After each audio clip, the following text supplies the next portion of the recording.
What is the max damage rotation for Crucifix, for world bosses and dungeons? And to be honest, it's really not that complicated. Everyone can do it. Most people are simply overcomplicating things. So let me break it down for you in a way that's easy for everyone to understand. By the way, if something after this video is still not clear, you can always find me on Twitch and ask me anything live. Okay, but let's assume you're in front of a world boss. Before you just smash all your damage buttons non-stop and literally break your fingers, you always have a short preparation phase. The first thing that you do in this preparation phase is you always want to summon your 3 orbs with star calling. Ideally, you want to do this maybe 1 or 2 seconds before the boss spawns, because it's not important that you hit the boss with the orbs at the beginning, because the ability does really not a lot of damage. It's just important that you have your orbs out. Then afterwards, as so often, you always want to buff yourself, so you cast Summon Satellite, Amplification Veil and Selfless Diffusion. And lastly, you use Detonation Mark on the boss.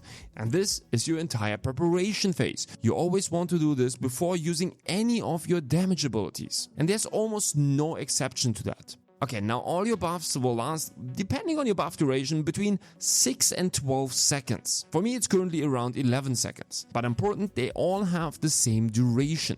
And this duration is your damage window. And during this time, you don't want to rebuff yourself. You just want to spam your damage abilities. And in this phase, you want to spam Milky Way, Stellar Dash and Detonation Mark as often as possible. Now, you can, of course, optimize things here in the damage phase. But for the beginning, that's really not important. Just literally spam those 3 abilities non-stop, because spamming Milky Way will always reset your orbs. It's super important that they don't run out. Then spamming Detonation Mark will keep 2 detonation stacks on the target non-stop.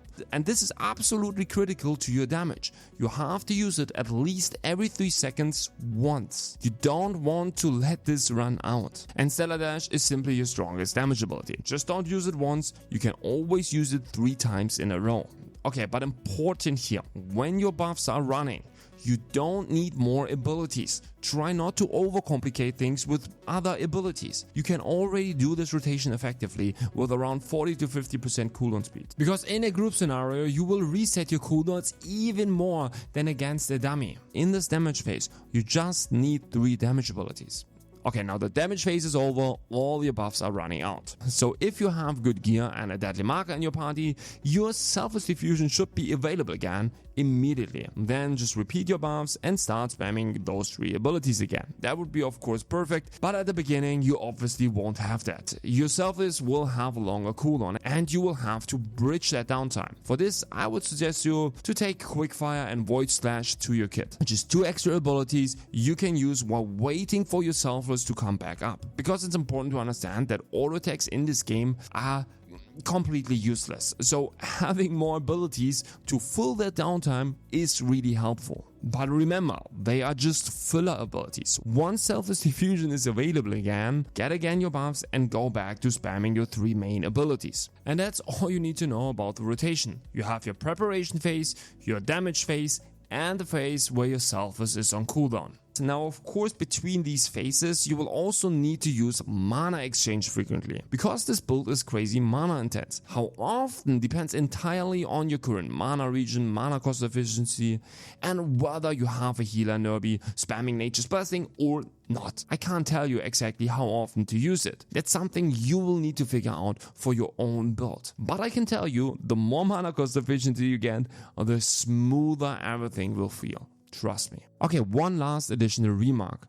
You will notice when Selfless Diffusion is up, you need to spam a lot of buttons and you will get used to it, no worries. But you should also find good key bindings, especially for Stellar Dash. The problem with Stellar Dash is that it's hard to spam the ability effectively if you do it reactively. If you only press it when the skill is ready, you will miss a lot of uptime.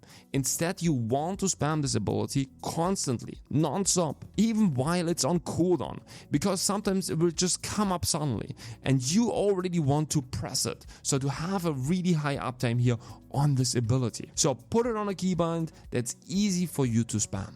Okay, but that's it. I hope it helps you guys out. If the nerfs are finally coming next week, I will of course make an updated video. If you enjoy the content, don't forget to like and subscribe. Thanks for watching and see ya in the next one.